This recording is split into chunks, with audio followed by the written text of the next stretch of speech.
The Joe Rogan Experience. We talked about this before. We need to find a cul-de-sac and all buy houses there. You mean the cult? Yes. I know. Well, you think a ranch would do the trick? It's tough to get people to live on a ranch. No, I think the way you're talking about. I know what you're talking about. Yeah, it's not that hard. Like I think the way you do it is in phases, right? So like the first thing would be just get the land, right? Right. And then hire an architect. Yeah, hire an architect, and then bring in Alex Gray. Yeah. I've been trying to get to that thing that he did in upstate New York. It's beautiful. Have you been there personally? I've been there I haven't, unfortunately, I haven't been there since its completion. I don't even know if it's completed, but I've been there in the early phases. And yeah, that for sure is a temple. Like, it's no joke. It's not like they're just saying it's a temple. That's a real. And the way he printed those weird faces, those multi-feature faces, and used them in the corners of the building. What does he call it again? I can't remember. I'm sorry. Cosm. Oh, Cosm. I thought you meant what he called those faces. He has a name for the faces, too. Is that the Chapel of Sacred Mirrors? Is that what it sounds for? But isn't that Cosm was used to be what he called the place in New York City, right? He had the place in Manhattan. Yeah, they had this. I think they still do have a beautiful place in New York, actually, or like an artist loft there, I believe. But like they ended up realizing it was time to spread their wings, build a temple. Yeah, and then really go somewhere in nature. Yeah. They're in like a small New York town, right? Yeah, that's New right. York State town. Yeah. It's Pretty a beautiful dope. place. Oh, actually. And they're a legit Entheon. religion. Entheon, that's right. And they're an actual religion, which they are. They are I mean, that an is actual a religion. Yeah, it is a religion. And by the way, a religion doesn't want anything from you. Like they're not trying to get 10% of your money. No. They're not giving you a bunch of rules to follow. Nope.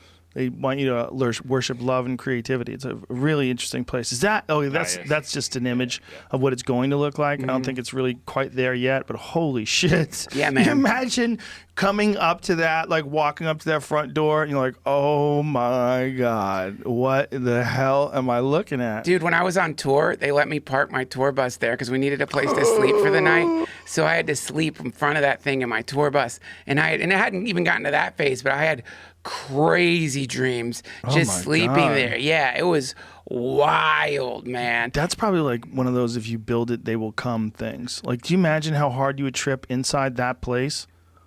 Do you know what I'm saying? Yeah, no. Like, I don't think it's a, like, you could do DMT in a shitty apartment and still have some crazy mind-blowing trip.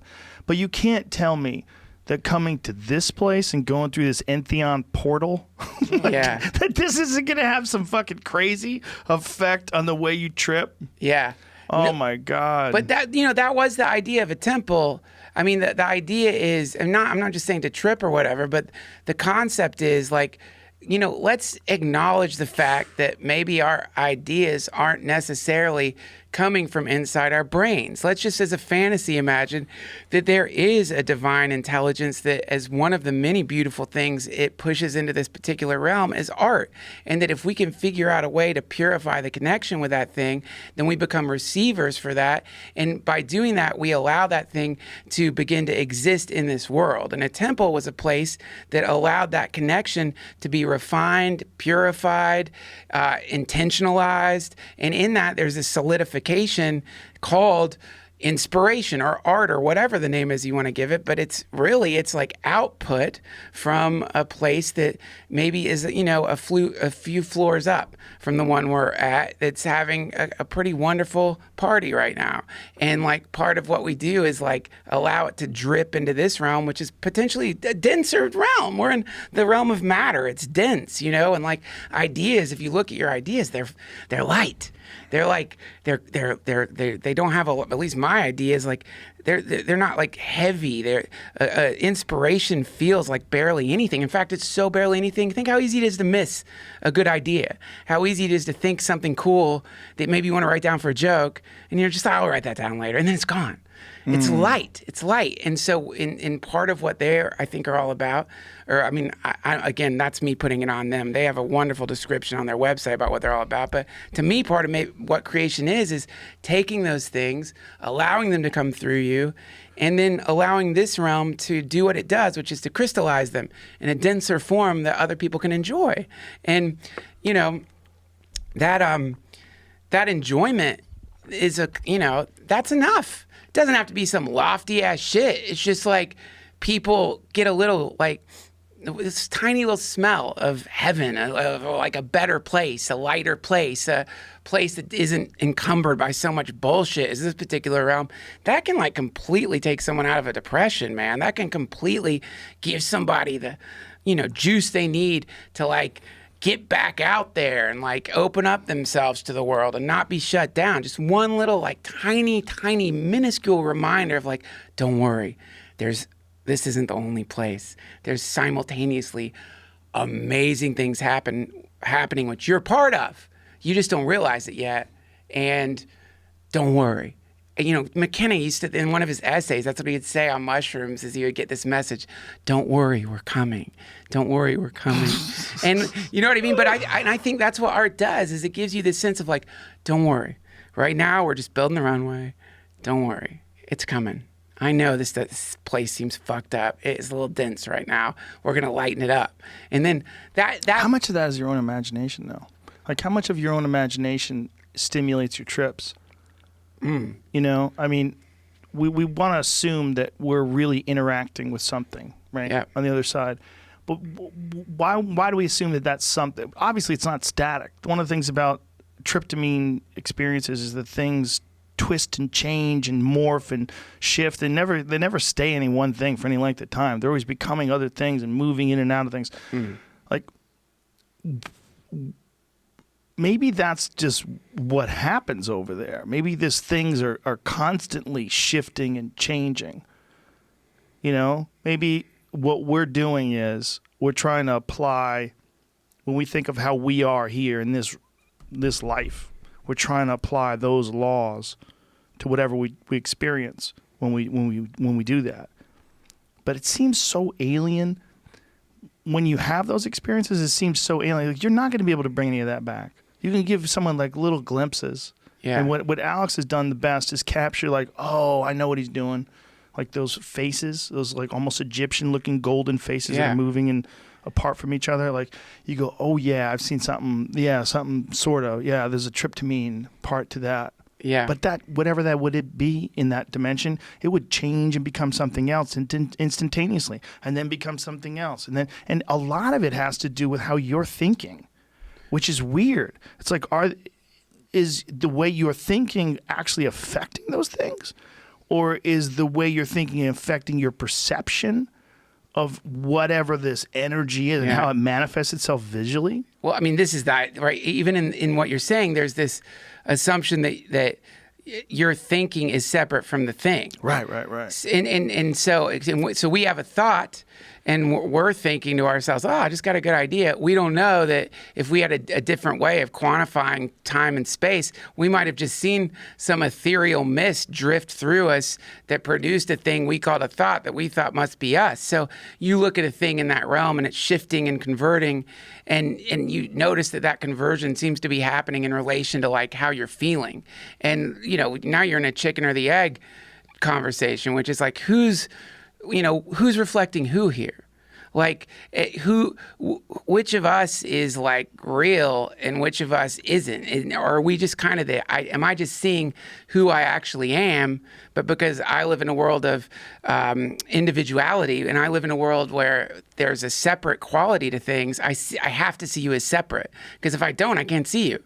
All I can do, I'm seeing myself in you, which is, I think, what is happening in this realm anyway. It's like anything you're looking at right now is some phenomena being painted instantaneously by your imagination.